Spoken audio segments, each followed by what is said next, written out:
o'clock at May 29th. Yan, ang ganda ng panahon. Mainit. Ewan ko, sa umaga medyo may sipon ako eh. Congested. Nakabukas naman yung door, yung window namin, para may hangin. Tapos nagubad na nga ako kasi mainit nga. Tapos meron kaming electric fan.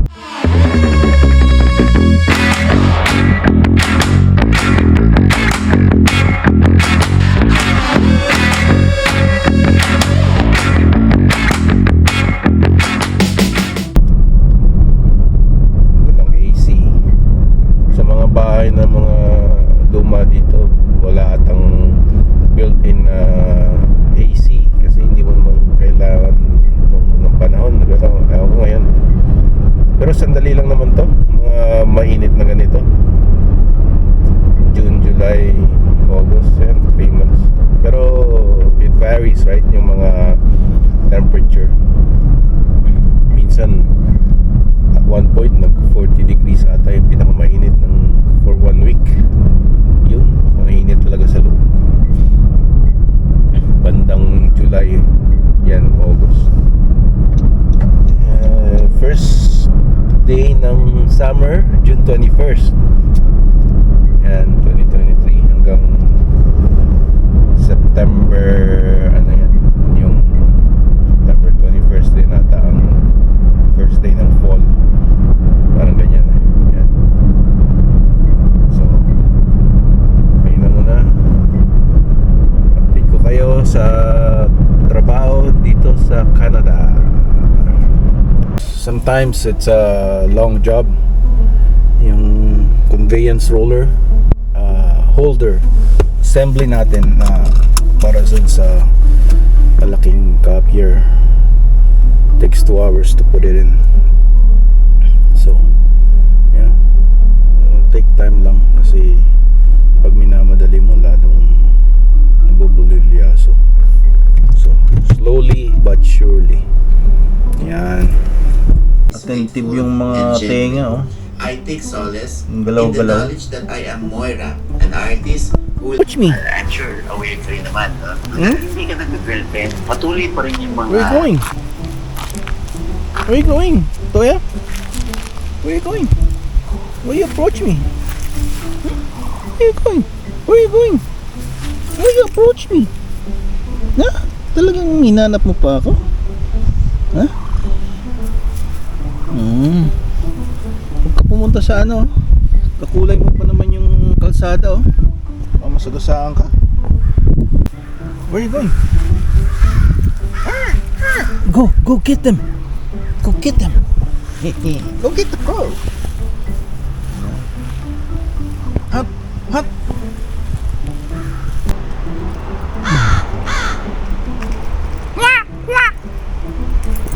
Ito mga ka-vlogs, oh. Nakikita ko. I-recycle natin to. Wala nang magpipick up nito. So hindi naman to matutunaw eh. So yun ang pick up, pinalagay na lang natin sa recycle. Baka hinangin sa mga recycling blue bin. Ayan.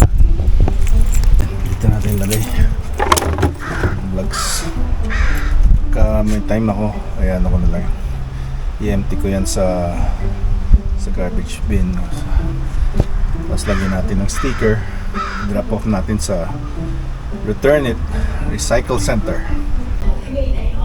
Yan mga ka-vlogs, oh, adobo, chicken adobo with chicken liver.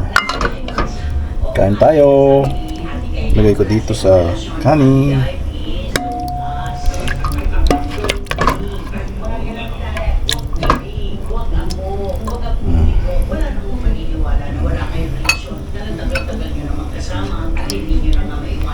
So, yung sabaw.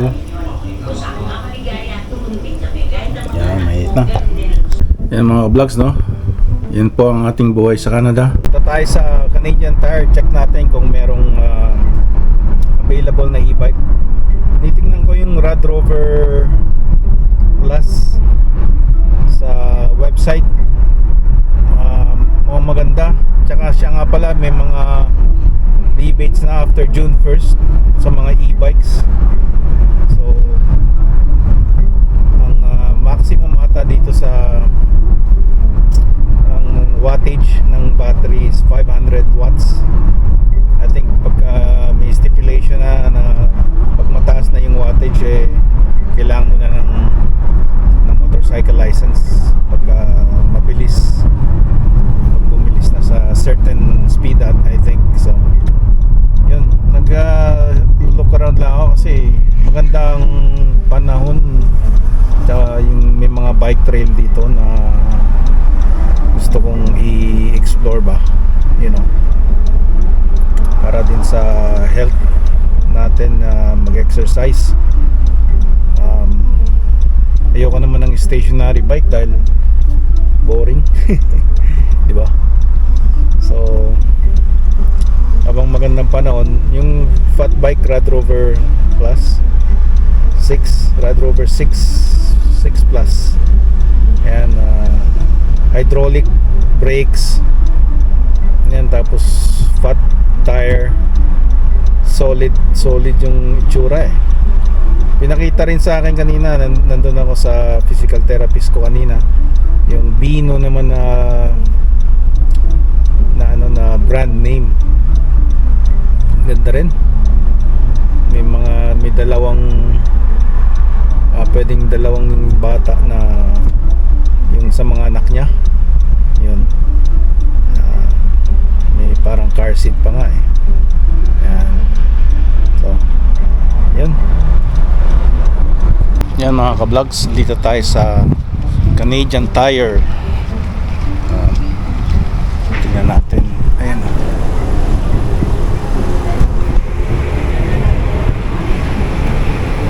So, ayan. Tingnan natin ang Canadian Tire. Dito tayo sa e-bikes.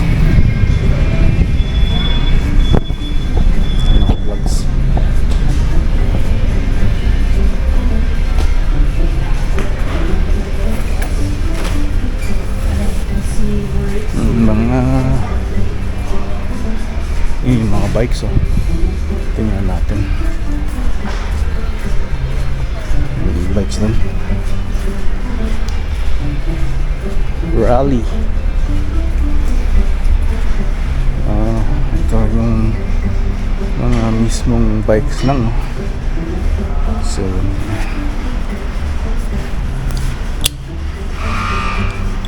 pwede kayang lagyan ng battery para maging e-bikes. Ito yung mga fat bike ito. $29.99 iZip. Ito yung e-bike.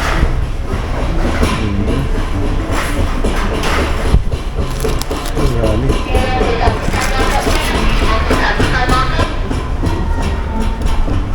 $250 watts. Mahina.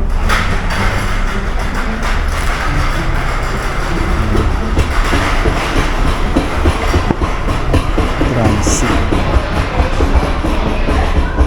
Electric bike, 18. Parang maliit. Maliit lang yung okay. 250 watts lang. Mahina. Nasa hub yung yung electric niya sa may gitna. Okay, 700cc. Ang baba ng battery, 250 watts lang.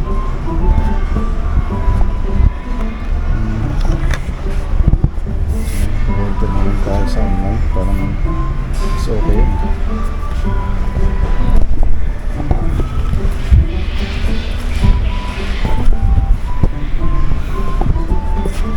Meron nga pala sa sa Costco nakita, $3.99 foldable. Pero maliit lang. Ito medyo malaki. Vlogs. 250 watts lang karamihan. Mas maganda ata yung sa online. Yung rad power bike. Ito yung mga parts ng vlogs. Ano ata? Dami ito. Modified. Dami. Ito yung mga hindi electric bike mo. Tingnan mo, kapal oh. Kaya naman. 529. Fat tayo. Dito pala nakakabili ng ano, ng mga gulong. Yan oh. Yung mga bent trim kayo. Dito rin kayo nabibili yung mga bent trim. Na-bent yung, medyo bent yung rim ng sa anak na SME yung bike niya. Ano kaya yun? Dito tayo sa Walmart mga ka-vlogs. Tingnan tayo doon. Tapos ng Walmart mga ka-vlogs, tingin tayo ng katol sa Dalarama. Doon ko nabili yung katol dati. Kagaya sa atin yung yung nilalagay sa stand. Tapos yan. Park tayo dito sa may right side. Iyan. Masarap mas okay magpark kung paharap ba, para pagka yung paalis ka na kita mo na yung sa harap, kasi mahirap din tumingin sa likod so mas okay yung paharap ng park mo para paharap na rin yung paalis mo, hindi ka natitingin. Ayan. Sa likod wala.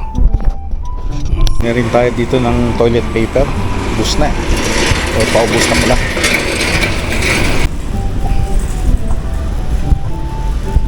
May mga ka-vlogs, wala masyadong selection dito. Mas marami sa Canadian Tire. Ayun, tsaka nasa taas hindi mo mahawakan, matignan. Tignan mo lang pala, hindi mo mahawakan. Ayun, taas. Ito mga ka-vlogs, yung plate o ayoko or steered yogurt. Great value. Try natin to. Ayoko. Masarap. Mas maganda yung pagkakaano niya. Pagkaka-real, made with real food. Ayan.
How are you mga ka-vlogs? Dito tayo sa Tim Hortons. Uminom ng steep tea. Magkatid sa mga bata. So it's Thursday, June 1st. Siya nga pala, tumaas na yung minimum wage dito sa British Columbia. Starting June 1st, 2023, magiging $16.75 per hour. So ayan, nagtrabaho na yung anak ni Esme sa Tim Hortons. nagtrabaho siya before June 1st. So after ng mga trabaho niya, after June 1st sa Sabado, ayan, magiging $16.75 per hour na. Ayan.